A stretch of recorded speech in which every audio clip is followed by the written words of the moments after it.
श्री श्री राधा रमणो जयति भजनिताय गौर राधे श्याम। जप हरे राम। चरित सुधा श्री श्रीमद राधा रमण चरण दास देव बाबा जी महाशय। बड़े बाबा का जीवन चरित्र। मूल बंगला संपादक प्रकाशक श्री रामदास बाबा जी। राघव की झाली। प्रातः काल हुआ, लोग स्नान आदि कर एकत्र होने लगे। बाबा जी महाशय ने एक एक आदमी के सिर पर एक एक डलिया रख उन्हें पंक्ति में खड़ा कर दिया। फिर अपने सिर पर एक डलिया रख कीर्तन आरंभ किया। कोथा प्राण विशंभर गोरा नटराय गौड़ हईते आसी आछी देखीते तोमाय बहुदिन देखी नाई ओ चांद वदन बारे करुणा करी देहो दर्शन। श्री अद्वैत नित्यानंद दुहु अग्रगण्य आचार्य रत्न आचार्य निधि श्री वासादि धन्य वासुदेव दत्त मुरारी गुप्त गंगादास श्रीमान सेन श्रीमान पंडित अकिंचन कृष्णदास मुरारी पंडित गरुण पंडित बुद्धिमंत खान संजय पुरुषोत्तम पंडित भगवान शुक्लांबर निसिंगानंद आर्जत जन सबाई आइला नाम ना जाए गणन कुलीन ग्रामी खंडवासी आर शिवानंद आइला देखते सबे तुआ मुखचंद्र दमयंती दत्त द्रव्य जतने लैया आइला राघव पंडित झाली सजाइया तोमा न देखिया सबे विषादे मगन एक बार देखा दाओ शचीर नंदन। अत्यंत व्याकुल भाव से ये पद गाते गाते जैसे ही काशी मिश्रालय के सम्मुख पहुँचे वैसे ही महाप्रभु के प्रतिनिधि स्वरूप बलभद्र दास महंत महाशय ने प्रसादी माला लाकर बाबा जी महाशय के गले में डाल दी और परस्पर प्रेमालिंगन कर गंभीरा के द्वार पर आए। बाबा जी महाशय गंभीरा मंदिर के भीतर खड़े पुजारी को गोविंद समझ उनके हाथ में एक एक द्रव्य देते जा रहे हैं और पुजारी उन्हें भीतर रखते जा रहे हैं। बाबा जी महाशय गाते जा रहे हैं। धरो नाव हे गोविंद रेखो जतन करे मनोभाव बूझी तुम दियो गौरांगे रे दमयंती देवी साक्षात वात्सल्येर मूर्ति दिया छेन श्री गौरांगे करिकत आरती। धरो नाव हे गोविंद अपरूप भव्य द्रव्य प्रभुर जोग भोग वत्सरेक प्रभु जेनो करे नुपुभोग। धरो नाव हे गोविंद आम्र कासुंदी आदा कासुंदी झाल कासुंदी आर लेंबू आदा आम्र कोली विविध प्रकार धरो इत्यादि। आनंद की अवधि नहीं, बहुत लोग इकट्ठा हैं, सब एक ही भाव में निमग्न महाप्रभु की प्रत्यक्ष लीला का अनुभव करते हुए प्रेम सागर में डूबे जा रहे हैं।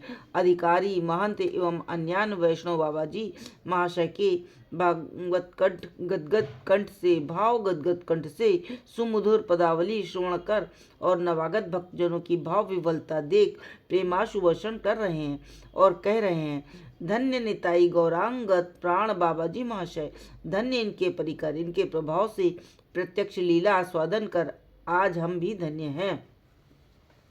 समय अधिक हो गया था। भक्तजनों के श्रम को देख बाबा जी महाशय ने इच्छा न होते हुए भी कीर्तन समाप्त किया। महंत बलभद्र दास एवं अधिकारी हरिभजन दास आदि महात्माओं ने महाप्रसाद पाने के लिए विशेष आग्रह कर बाबा जी महाशय को सगण वही रोक लिया। बाबा जी महाशय उन्हें श्रीमन महाप्रभु का प्रतिनिधि मानकर महंत जी के व्यवहार से परम संतुष्ट हुए। कुछ देर विश्राम कर महाप्रसाद पा सबने श्री जगन्नाथ देव का नव यौवन देखने की इच्छा से नाम करते करते श्री मंदिर को प्रस्थान किया। 15 दिन पीछे आज जगत बंधु का चंद्रबदन दर्शन कर भक्त लोग आनंद सागर में गोते खा रहे हैं। वह स्मृतिहीन हो उन्हें अपलक नेत्रों से देख रहे हैं। बाबा जी महाशय श्री गौरांग देव को साथ ले भाव विभावित चित्त से अभिनव पदावली गा गा कर स्वयं भाव सागर में डूब रहे हैं और उपस्थित भक्त वृंद को डुबा रहे हैं। इस प्रकार कुछ देर कीर्तन कर नर्तन कर वे आश्रम लौट आए और विश्राम किया। रात बीत गई, सुबह हुई। आज श्री गुंडीचा मार्जन उत्सव है। बलराम बाबू पर सभी द्रव्यों के संग्रह का भार है। वे सभी वस्तुएं इकट्ठा कर मठ आए। उनका भक्तिभाव और कार्यकौशल देख सब बड़े प्रसन्न हुए। बाबा जी महाशय ने कीर्तन लेकर जगन्नाथ देव दर्शन को प्रस्थान किया। मंदिर में जिस किसी से भेंट हुई उसी ने तीसरे प्रहर गुंडीचा मार्जन लीला में योगदान करने का अनुरोध कर आश्रम लौट आए। सबने स्नान आदि कार्य कर महाप्रसाद सेवन किया। फिर श्रीयुत रघुनाथ देव गोस्वामी को अग्रवर्ती कर कीर्तन करते करते गुंडीचा भवन को प्रस्थान किया। पूर्ववत बड़े समारोह के साथ मंदिर का मार्जन प्रक्षालन किया, जल केली और महाप्रसाद सेवा आदि कर आश्रम लौट आए। रात बीती, सुबह हुई, सब अपना अपना प्रातः कृत्य समाप्त कर तैयार हो गए। बाबा जी महाशय ने भी स्नान आवादिक कार्य कर कर कीर्तन करते करते मंदिर को प्रस्थान किया। आज रथ यात्रा है। 3 रथ आकर सिंहद्वार पर खड़े हो गए। रथ पर चढ़ने के लिए 4 बांधा गया। श्री जगन्नाथ देव ने शुभ विजय की। रथ नहीं खींचा गया।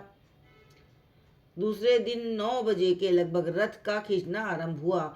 बाबा जी महाशय पूर्वत रथ के आगे सब पार्षद कीर्तन नर्तन करने लगे। 7 दिन में श्री जगन्नाथ देव श्री गुंडीचा मंदिर पहुँचे। बाबा जी महाशय के साथी प्रतिदिन कीर्तन लेकर गुंडीचा मंदिर जाने लगे। 9वें दिन यात्रा पूरी कर जगन्नाथ देव ने अपने मंदिर में शुभ आगमन किया। इस प्रकार कीर्तन आनंद में बाबा जी महाशय के दिन बीतने लगे। जय हो बड़े बाबा की।